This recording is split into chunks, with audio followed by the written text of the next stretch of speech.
बिस्मिल्लाहिर्रहमानिर्रहीम अस्सलाम वालेकुम। होपफुली आप लोग बिल्कुल ठीक होंगे। अल्हम्दुलिल्लाह मैं भी बिल्कुल ठीक हूँ। तो आज की वीडियो में मैं आप लोगों से बहुत ही ज़बरदस्त टिप्स एंड ट्रिक्स शेयर करने लगी हूँ। तो शुरू करते हैं अपना ब्लॉग। और सबसे पहले मैं आप लोगों को ये बता दूँ कि कराची के हर दूसरे घर में ना आजकल बीमारियाँ फैली हुई हैं। किसी को फ़ीवर हो रहा है, किसी को चिकनगुनिया हो चुका है, किसी को पेट दर्द है, तो हर किसी को मतलब कुछ ना कुछ शिकायत है ही। तो आज की वीडियो बहुत ही ज़्यादा इन्फॉर्मेटिव होने वाली है। शुरू करते हैं अपनी वीडियो। तो जैसे कि एग्स वगैरह हम लेकर आते हैं तो हम कभी भी इसी तरीके से यूज़ नहीं करना चाहिए, क्योंकि इसको पहले थोड़ा सा क्लीन कर लेना चाहिए इस तरीके से बाउल में पानी लेकर। और फिर चाहे आप बॉयल करें इसे, चाहे आप फ्राई करें। सम टाइम ऐसा होता है कि हम इसे मतलब कि एक बाउल में तोड़ रहे होते हैं ना, तो इसका शेल गिर जाता है, जिसकी वजह से वो एग हमारा बिल्कुल ख़राब हो जाता है। और बॉयल करते हुए आपने बिल्कुल थोड़ा सा इसमें अगर 2 पिंच या 3 पिंच इस तरीके से, या बिल्कुल थोड़ा सा ना सॉल्ट इसमें ऐड कर देंगे तो इंशाल्लाह इससे बहुत ही ज़बरदस्त आपको फ़ायदा होने वाला है। आप जब इसकी मतलब शैल उतारेंगे ना, इसके छिलके वगैरह उतारेंगे, तो बहुत ही आसानी से देखें इस तरह से उतर जाएंगे। अभी मैं आपको आगे भी दिखाती हूँ कि कितनी आसानी से इसके छिलके उतर गए हैं। और बिल्कुल देखें ये साफ़ सुथरा सा एग अंदर से निकला है, वरना तो बिल्कुल इसकी स्किन है ना चिपक जाती है और बिल्कुल भी अच्छा नहीं लगता जब हम इसे खाते हैं ना। बिल्कुल ऐसा निकलता है अंदर से जैसे कि फटा फटा ना, और स्किन है ना टूटी फूटी अंदर से निकलती है, तो वो ज़ाहिर है एग देखने में भी अच्छा नहीं लगता। सेकंड, यहाँ पर इस तरीके से भी कर सकते हैं कि आपने एग इस तरीके से आपने किसी भी टिफ़िन के अंदर डाल लिए हैं, मतलब कि कोई भी लंच बॉक्स हो, छोटा सा बाउल हो जिसका लिड हो, साथ में आपने इस तरीके से इसको अच्छे से यहाँ पर शेक करना है। और चाहे तो बच्चों के हवाले भी कर सकते हैं, बच्चे तो बहुत ही अच्छा कर देंगे इसको। बस इस तरह से तकरीबन 2 सेकंड या 3 सेकंड के लिए आप करेंगे तो आपके एग्स यहाँ पर देखेंगे कि बहुत ही अच्छी तरीके से, ये देखें बस हाथ लगाने की देर होगी, फटाफट इसके शैल खुद ही उतर जाएंगे ना। ये देखें इस तरह से, ये देख रहे हैं आप कि अंदर से पूरा एग आपका आराम से निकल आया। आपको बिल्कुल भी स्ट्रगल करने की बिल्कुल भी नीड नहीं है। तो ये टिप बड़ी ही ज़बरदस्त है। तो आगे विंटर है तो ज़रूर ट्राई कीजिएगा, बहुत ही काम आने वाली है ये टिप्स एंड ट्रिक्स आप लोगों के। और जैसे कि हाउसवाइफ होती हैं, अपने दूसरे कामों में लगी रहती हैं, तो कभी कभी ऐसा होता है कि जिस चीज़ को हमारी ज़रूरत पहले होती है ना, तो हम लास्ट में पहुँचते हैं उस तक ना। तो जैसे कि हम प्याज लाकर भूल जाते हैं, रख देते हैं और ऊपर ऊपर से यूज़ करते जाते हैं जल्दी जल्दी में। तो इस तरह से ये होता है कि हमारी नीचे वाली प्याज जो होती है ना, नीचे वाली लेयर जो होती है वो ख़राब हो जाती है। तो आजकल तो आपको पता है प्याज वगैरह भी काफ़ी ज़्यादा महंगी आ रही हैं। तो देखें किस तरह से हो गई है ये प्याज। और कुछ ऐसी प्याज़ें होती हैं कि जब हम ख़रीद के लेकर आते हैं ना, तभी वो साथ में डाल कर दे देते हैं ख़राब ही। तो लाकर पहले चेक कर लिया करें, तो उसको आप सेपरेट कर लें, सबसे पहले यूज़ कर लें। और उसके बाद आपने थोड़ा सा धूप में रख दें, तो इससे ये होगा कि जितनी भी प्याज अगर गीली भी हो रही होंगी ना, तो वो ड्राई हो जाती हैं। लाकर पहला काम ये ज़रूर कर लिया करें जब भी मार्केट से लेकर आएँ। और जो प्याज इस तरीके से हो जाएं तो सबसे पहले ऐसा कर लें, इसको पील ऑफ़ कर लें। जो सही हो वो निकाल लें और जो ख़राब हो उसको साइड में कर दें। पील ऑफ़ करके आपने इस तरीके से सारी प्याज को अच्छे से वॉश करना है, क्लीन करना है। और फिर आपने एक शॉपर में डालकर एक कंटेनर में भर के आपने इसको फ्रिज में रखना है, और जल्दी ही आप इसे यूज़ कर लीजिएगा। और चाहें तो इसका मेरी तरह पेस्ट बना लें। अगर आप ग्रेवी वाला कुछ भी बना रहे हैं घर में तो उसमें डाल सकते हैं, नहीं तो आप जैसे कि शॉपर में बताया मैंने पैक करके कंटेनर में डाल कर रखना है इस तरह से। तो बिल्कुल भी फ्रिज में स्मेल वगैरह बिल्कुल नहीं आएगी, ख़राब भी नहीं होगी। और जल्दी ही 1-2 दिन में आप इसे यूज़ करके ख़त्म कर सकते हैं। तो ख़राब होने से बेहतर है कि आपके इस तरह से ही आप काम में इसको ला सकते हैं। तो है ना बहुत ही ज़बरदस्त सी टिप।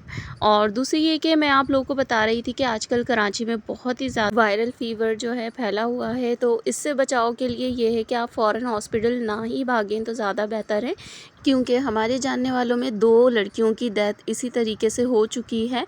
तो मैंने सोचा आप लोगों से भी शेयर कर देती हूँ कि उन दोनों ही को फ़ीवर हुआ था, अलग-अलग जगह पर थी दोनों, मतलब एक ही घर की नहीं थी। और दोनों को ही वायरल फ़ीवर हुआ था, बहुत ही जल्दी शूट कर गया था, फ़ौरन 2-3 घंटों में ही अच्छा खासी बढ़ गया था। तो घर वाले ज़ाहिर परेशान हो गए, फ़ौरन हॉस्पिटल लेकर गए।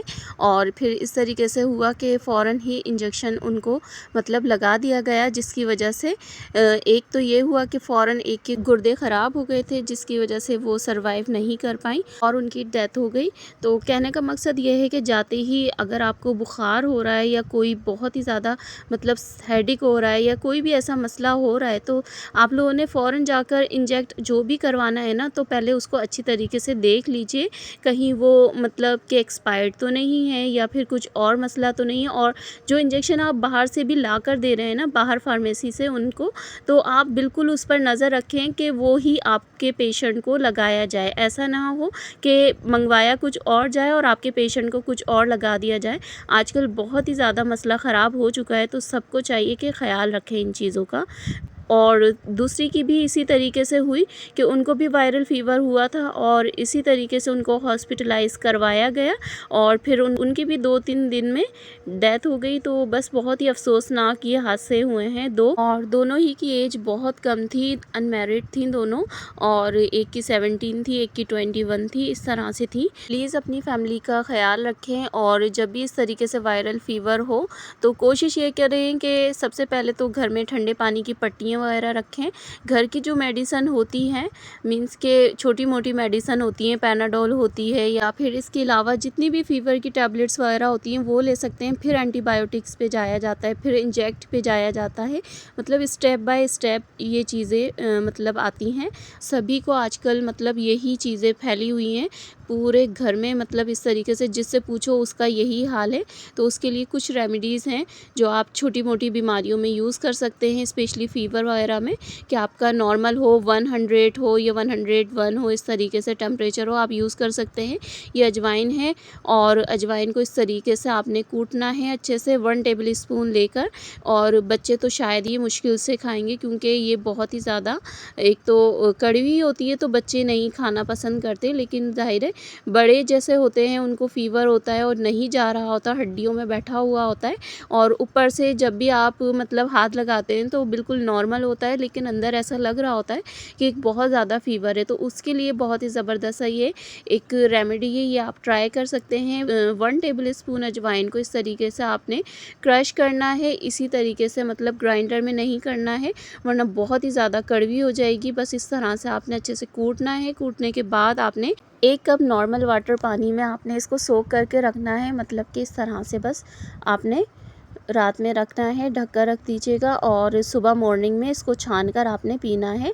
थोड़ा सा कड़वा होगा, लेकिन ये है कि आपकी परेशानी इंशाल्लाह, एक दफ़ा नहीं पीना है इसको, तकरीबन 4 से 5 दिन आपने रेगुलर इसको पीना है, क्योंकि हड्डियों का बुखार इतनी आसानी से नहीं जाता। तो ये हड्डियों के बुखार के लिए, जो अंदर ही अंदर घुटता रहता है ना बुखार, तो उसके लिए है कि बस आपने ये इस तरीके से यूज़ करना है। तकरीबन 4 से 5 दिन आपने इसको ज़रूर पीना है और फिर इंशाल्लाह आपका बहुत ही इफ़ेक्टिव ये रेमेडी है, ज़रूर ट्राई कीजिएगा। मुझे भी इसी तरह से हो रहा था, तो मैंने यूट्यूब पे सर्च किया था, मुझे ये नज़र आई, मैंने कमेंट्स देखे, उसमें भी बहुत ही अच्छे कमेंट्स थे, तो फिर मैंने ये ट्राई की और जब मुझे फ़ायदा हुआ तो फिर मैंने आप लोगों से ये शेयर की है। तो आप ये पी सकते हैं, इसके कोई भी साइड इफ़ेक्ट नहीं है, ईज़ी होकर ये आप यूज़ कर सकते हैं इस रेमेडी को, तो ज़रूर ट्राई कीजिएगा। नेक्स्ट भी फ़ीवर से ही रिलेट करती हुई ये ट्रिक्स है, बहुत ही ज़बरदस्ती है। तो इस तरीके से तुख बलंगा लेना है और इस तरह से लेना है और 2 टेबल स्पून इसमें ऐड कर देंगे। ये छोटे वाले थे, आप 1 टेबल स्पून बड़ा ये वाला भी ले सकते हैं। इस तरीके से बस मिक्स करके आपने रखना है। 2-4 घंटे के बाद आपने इसको पीना है। पेट में जितनी भी गर्मी होगी ना, फ़ीवर में कितनी पेट में गर्मी होती है, तो इंशाल्लाह आपका फ़ीवर बिल्कुल नॉर्मल हो जाएगा। और इसके साथ मेडिसिन भी लेते रहना है, जो टाइमिंग की आपकी है वो लेते रहना है इस तरह से। और बहुत ही अच्छी रेमेडीज़ हैं, तो आप इसको भी फॉलो करते हुए अपने फ़ीवर को नॉर्मलाइज़ कर सकते हैं। तो ज़रूरी नहीं है कि आप इतनी हैवी मतलब जाकर मेडिसिन लें। तो बहुत ही अच्छी यूट्यूब पर आपने देखी हैं वो रेमेडीज़ हैं, और ये वाली तो पर्सनली मेरी अम्मी की ख़ुद की है और हम बचपन से यही खाते आए हैं जब भी फ़ीवर होता है। ये है मुनक्का, और आप इस रेमेडी को जाकर पंसार के यहाँ भी पूछ सकते हैं, तो वो भी आपको बता देंगे। कोई भी ऐसी रेमेडी नहीं है कि किसी से छुपी हुई हो, तो बहुत ही इफ़ेक्टिव है ये भी। और ये है खाकसीर बोलते हैं इसे, मैं इसका नाम भी भूल गई थी, तो मैंने कहा था जब मुझे ज़रूरत पड़ी तो मैंने मंगाया था, मैंने बोला आप वहाँ जाकर पंसार से पूछ लें, वो ख़ुद ही बता देंगे। तो इसी तरह से हुआ, जाकर पूछा गया तो उन्होंने बता दिया कि हाँ, ये फ़ीवर में बहुत ही ज़्यादा इफ़ेक्टिव है ये रेमेडी, आप ट्राई कीजिए।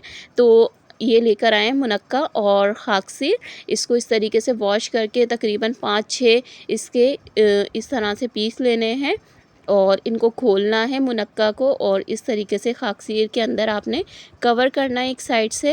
ये ख़ुद ही चिपक जाएंगे, क्योंकि आप खोलेंगे ना तो ये ख़ुद ही चिपक जाएंगे, स्टिकी सा हो जाएगा। और इस तरीके से आपने सारे मुनक्का जितना भी है ना, चाहे आप सीड निकाल के इसे यूज़ करना चाहते हैं या फिर एज़ इट इज़ यूज़ करना चाहते हैं, ये आपकी मर्ज़ी है। बस इस तरह से आपने इसके ऊपर ये खाकसीर जो होती है ना, ये लगानी है और बस इस तरह से सारी ही लगा कर रख देंगे। और फिर बिल्कुल मतलब मीडियम आंच पर हमने तवा गर्म करना है और उसके ऊपर ना इसको अच्छे से आपने सेकना है। एक साइड से ही कर लें तो भी बेहतर है। तो इस तरह से बस आपने बिल्कुल लाइट सा गर्म करना है, बहुत ज़्यादा मतलब जिस तरह से रोटी बना रहे होते हैं तेज़ गर्म नहीं करना, बस हल्का सा इसको मतलब इसके ऊपर छोटे छोटे से निशान आ जाए गर्म करने से। तो इससे ये होगा कि ये थोड़े से क्रिस्पी से भी हो जाएंगे और ये थोड़े से फ्रेश हो जाएंगे। तो इस तरीके से इसको खाना भी थोड़ा सा आसान हो जाएगा। बस इतने ही करने हैं, आपको दोनों साइड से नहीं करना, चाहे तो कर लें लेकिन कोशिश ये कीजिएगा कि ये जले नहीं, क्योंकि ये बहुत जल्दी जल जाते हैं। बस बिल्कुल स्लो हीट पर आपने इस तरीके से देखें, ये तो फिर कुछ ज़्यादा ही हो गए हैं। बिल्कुल हल्का सा आपने लाइट से इसको करना है और फ़ौरन ही इसको उतारना है। और तकरीबन से 5-6 आपने इसके पीस लेकर इसको खाना है। ये बुखार में बहुत ही ज़्यादा इफ़ेक्टिव होता है और ये तकरीबन 60-70 रुपए में आ गया था। और इसी तरीके से ये भी आया था, खाकसीर जो होता है ये भी 60-70 रुपए में ही आया था, इतना कोई महंगा नहीं है। लेकिन ये रेमेडी काफ़ी इफ़ेक्टिव है। और बुखार की एक बहुत ही अच्छी दुआ है, वो भी मैं यहाँ पर शेयर कर देती हूँ, आप पढ़ लीजिएगा। और हो सकता है ये आपके काम ना आए, लेकिन किसी ज़रूरतमंद के ये काम आ जाए ये वीडियो। तो जाते जाते ज़रूर लाइक कर दीजिएगा। अल्लाह हाफिज़।